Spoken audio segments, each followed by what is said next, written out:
Jadis, l'Église catholique célébrait la naissance du Christ par 3 messes. La première à minuit, la seconde à l'aube et la troisième le matin à l'heure ordinaire. La deuxième avait disparu au XIXe siècle. Mais dans nos paroisses, les paysans considéraient comme une obligation d'assister à la messe de minuit.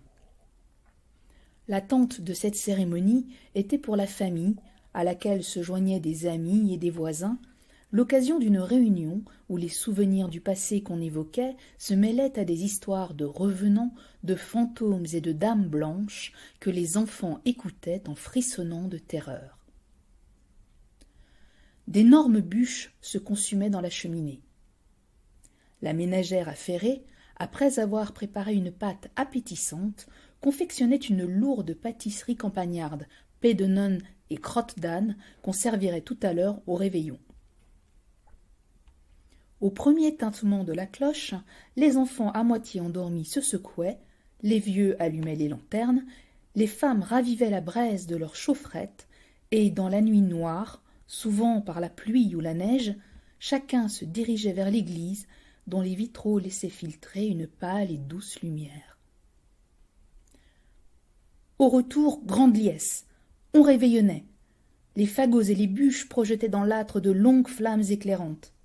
À table, parents et amis prenaient place. Le repas était plus substantiel que raffiné.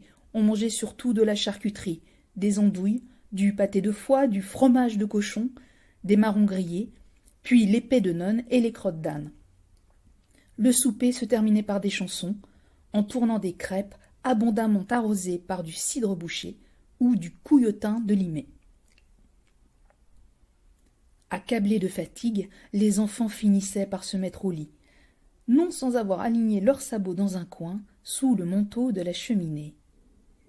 Car ils savent bien, eux, que cette nuit-là, après le réveillon, le petit Jésus blond et rose quitte son berceau et visite la maison des enfants sages. Et à défaut du petit Jésus, c'est le Père Noël, le bonhomme à la longue barbe blanche, tout de neige vêtu, qui descend par la cheminée et de son inépuisable hotte tire de multiples friandises et des joujoux amusants.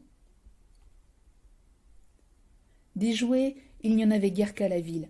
Ils coûtent cher et les paysans sont pauvres.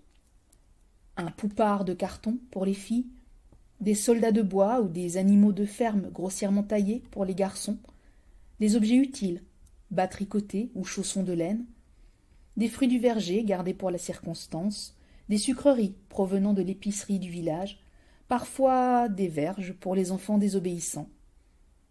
Telles étaient les surprises qu'au matin, les petits, en chemise et grelottants, trouvaient dans leurs sabots.